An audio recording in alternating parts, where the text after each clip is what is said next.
That's the team container propellant load. But about 15 minutes ago, the team closed Dragon's hatch with the crew safely inside. So with about 55 minutes to go until Dragon starts breathing fire, things will pick up as we get close to that go, no go to begin propellant loading and arming the launch escape system. The crew will pull for readiness, which was completed just about 5 minutes ago. And the Dragon pull for prop loading was just called out not too long ago.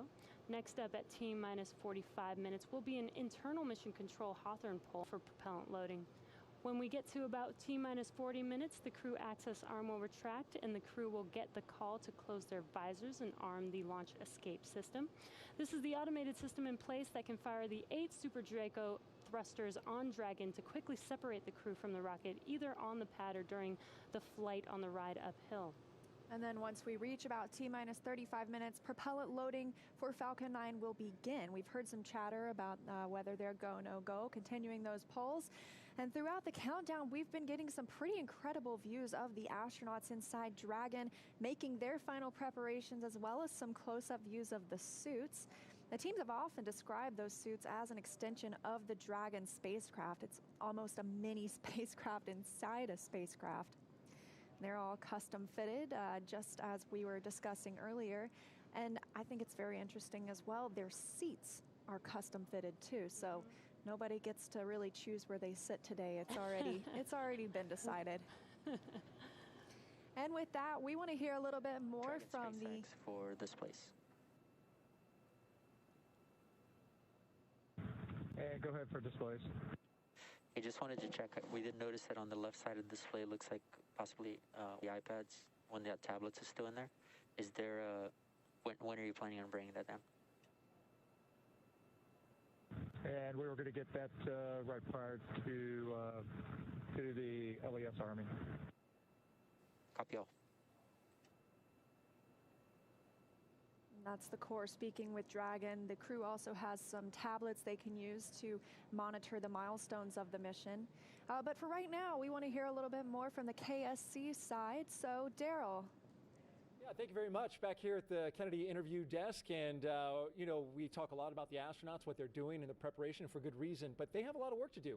They're going to be doing some science, and joining me now is Dr. Lucy Lowe from the National Institutes of Health with one of the hundreds of experiments that our astronauts are going to be working on. And so one of them, the big one that you're working on and studying, is called tissue chips.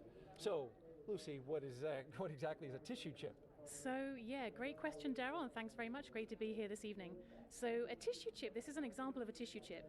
It's a tiny bioengineered device that contains human cells, and it's designed so that it mimics the structure and function of human cells and organs in this tiny little cells on these chips. You can buy them, but you can also use stem cell technologies to actually create cells from all kinds of different organs and tissues: heart, liver, lungs, skin, brain, bone. Lots and lots of different kinds of tissues can be created from stem cells, and they can be put onto these tissue chips, and then you can model diseases and all sorts on a little chip like this. Fascinating. We're looking at some video, I believe, of one of these tissue chips being put together. Kind of explain us through what we're seeing. So what you're seeing there is one of our kidney chips that the Tissue Chips in Space program from the National Institutes of Health and the ISS National Lab has been funding.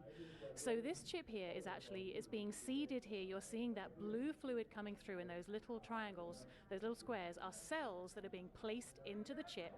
And they're put in there with this pink stuff, this extracellular matrix that keeps them alive and keeps them bubbling away, happily chatting to each other over the course of a few weeks. And so what you're seeing there then with the blue fluid coming through is how we feed those cells during that time that they're up on the space station. Got to keep them alive.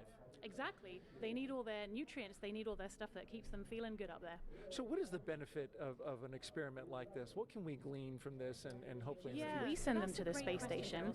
We're able to see the same kinds of changes that might happen to the astronauts, but on a very, very short time scale.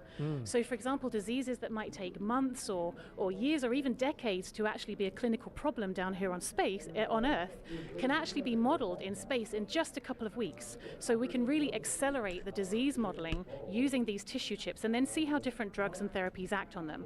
So we're super excited that some of the Crew One folks might be doing some research for us. So thanks very much, guys. Fascinating, and thank you very much, Dr. Lucy Lowe, for being with us here from the National Institutes of Health.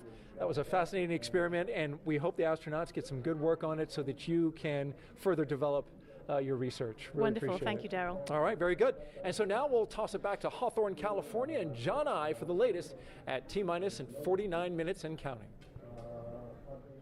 Thank you, Daryl. T-minus 49 minutes, 7 seconds, continuing to count down. Right now, the launch director, the launch team are preparing for the readiness for propellant load and launch pole. The SpaceX launch director has checked with the Dragon mission director and the NASA launch manager. They are ready to proceed. Currently, we're doing an electronic poll of the 7 members of the SpaceX launch team for their go to load propellant and then to press on with launch. Now, the Falcon launch crew is located in Firing Room 4 in the Launch Control Center, adjacent to the historic Vehicle Assembly Building on Kennedy Space Center. Key NASA launch members are also located in the firing room. Now, what we're waiting for right now is we expected about T-minus 47 minutes to hear the results of the poll. While we're waiting to hear that, a couple other status items. The crew is currently on board, and the crew access arm is about to be retracted. You can see the access arm currently in the pre-launch position alongside the Dragon capsule. We'll rotate that out of the way, then we'll arm the launch escape system on Dragon before we go into loading propellant on the Falcon 9. We're launching out of pad 39A, heading north range. The range continues to be go for launch. They're monitoring clearance area around the launch pad as well as the air and sea space around the flight corridor. Now, the good news on the weather front, we have been given a new probability of violation of only 20%, or as the optimist would say, 80% chance of good weather. There's a small chance of a shower, but it would have to pop up pretty much right over the pad here at the last minute.